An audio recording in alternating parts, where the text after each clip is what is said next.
warahmatullahi wabarakatuh. Nama saya Damayanti Trisnasari dari Fakultas Teknik Universitas Negeri Makassar, jurusan Pendidikan Kesejahteraan Keluarga. Saya owner dari Damel Bakery, usaha manufaktur di bidang pengolahan roti dan kue.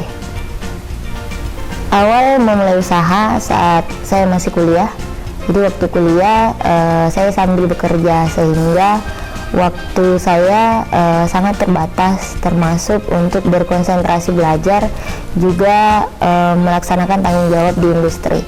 Jadi waktu itu menurut saya salah satu cara untuk memiliki waktu yang lebih luang adalah berwirausaha. Jadi saat itu saya memutuskan untuk berwirausaha, dimulai dari lingkungan yang terdekat, mulai dari keluarga, teman-teman mahasiswa, dosen, bahkan lembaga kemahasiswaan yang membutuhkan produk roti dan kue. Setelah mendengarkan informasi tentang program mahasiswa wirausaha, saya jadi sangat bersemangat karena menurut saya ini kesempatan buat saya untuk berwirausaha lebih serius.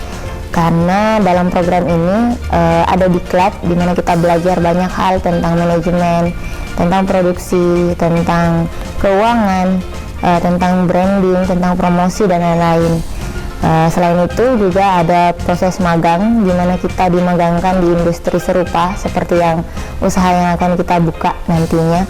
Jadi di situ kita bisa belajar untuk mengembangkan skill kita dan juga mempelajari proses bisnis yang terjadi di dalam usaha tersebut.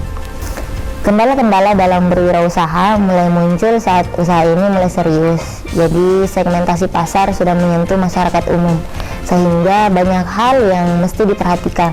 Bukan hanya tentang bagaimana membuat produk yang berkualitas, tapi bagaimana tentang quality kontrolnya, kemudian bagaimana disiplin manajemen keuangannya, bagaimana brandingnya, bagaimana packaging yang baik, dan juga bagaimana promosi yang efektif untuk perkembangan usaha.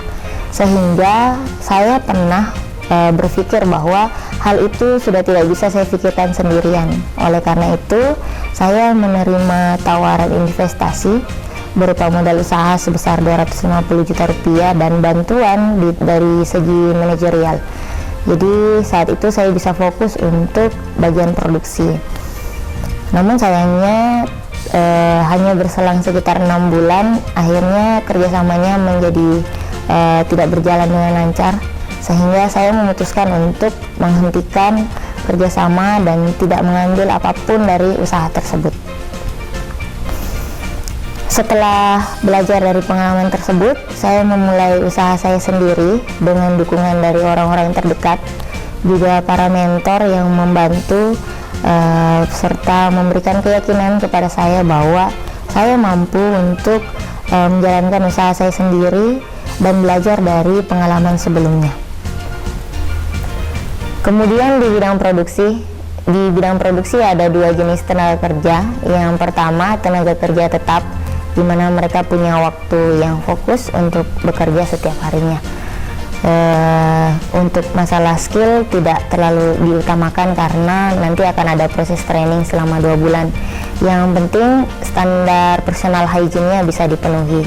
Yang kedua adalah tenaga kerja part-time. Untuk part-time ini biasanya diisi oleh mahasiswa yang sebenarnya mereka lebih diutamakan untuk magang, sehingga nantinya diharapkan mereka bisa punya jiwa kewirausahaan. Proses produksi dimulai dari input bahan baku. Jadi manajemen kontrol bahan baku seperti first in first out-nya harus diperhatikan dengan baik sehingga menjaga kualitas bahan. Yang kedua, masuk ke proses pembuatan roti. Untuk proses ini diawali dengan penimbangan sesuai dengan standar resipi yang sudah ada. Kemudian proses pengadukan, rounding, molding atau pembentukan, pencetakan, kemudian diakhiri dengan baking. Alurnya harus dijaga dan diperhatikan dengan baik karena dalam pembuatan roti dan kue, faktor suhu, kelembaban, dan juga kebersihan harus selalu diperhatikan.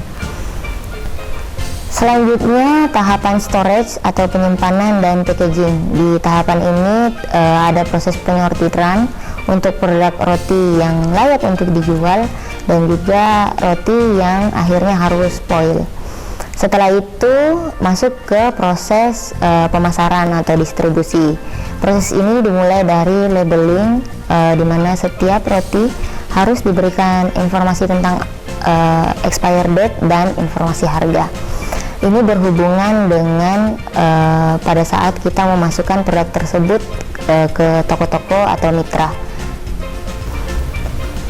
Mitra yang diajak bekerja sama ada dua jenis. Yang pertama adalah toko-toko tradisional. Yang kedua, minimarket lokal yang ada di Makassar. Untuk minimarket sendiri, kelebihannya yang pertama, proses branding produk kita bisa lebih efektif. Kemudian yang kedua, volume dari penjualan lebih besar sehingga efisiensi proses distribusi jauh lebih baik.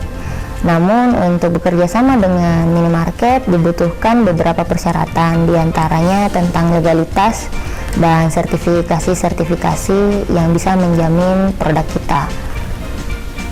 Tidak berhenti pada proses pemasaran, usaha ini juga berusaha untuk bertanggung jawab terhadap limbah yang dihasilkan, baik itu dari proses produksi maupun dari retur penjualan. Salah satu yang dilakukan dengan menjadikan limbah tersebut sebagai pakan untuk budidaya ikan, sebagai salah satu alternatif untuk mensubstitusi pakan instan yang harganya cukup mahal. Selain itu, berdasarkan penelitian yang sudah dilakukan, limbah roti ternyata tidak berbahaya atau tidak mengandung racun bagi ikan, dan juga mampu meningkatkan produktivitas dan kuantitas dari hasil panen. Penghargaan yang pernah diraih, yang pertama dari Kementerian Pemuda dan Olahraga sebagai pemenang Technopreneurship untuk kategori pengolahan produk kue dan roti tradisional Sulawesi Selatan. Yang kedua, dari Bank Indonesia sebagai pemenang Green Entrepreneurship untuk pengolahan limbah industri roti sebagai pakan budidaya ikan air tawar, yang penghargaannya diserahkan langsung oleh Wakil Presiden Republik Indonesia. Untuk omset sendiri yang terbesar, kita pernah dipercayakan oleh tim sukses dari Wali Kota Makassar saat ini. Jadi saat kampanye beliau untuk suplai kue dan roti dipercayakan kepada Dama Bakery, sehingga di tahun itu kita mampu menghasilkan omset sekitar 450 juta dan mengadakan aset senilai 175 juta rupiah. Berwirausaha memang tidak mudah, dibutuhkan keyakinan dan tekad yang kuat, utamanya saat ingin memulai usaha. Dan pastinya memulai usaha tidak hanya sekali, memulai lagi, dan memulai lagi. Oleh karena itu, jangan pernah berhenti untuk belajar, sehingga usaha kita bisa berkembang dengan baik dan bermanfaat bagi orang-orang di sekitar kita. Demikian, wabillahi taufiq wal hidayah. Wassalamualaikum warahmatullahi wabarakatuh. Mudah-mudahan menginspirasi bagi teman-teman.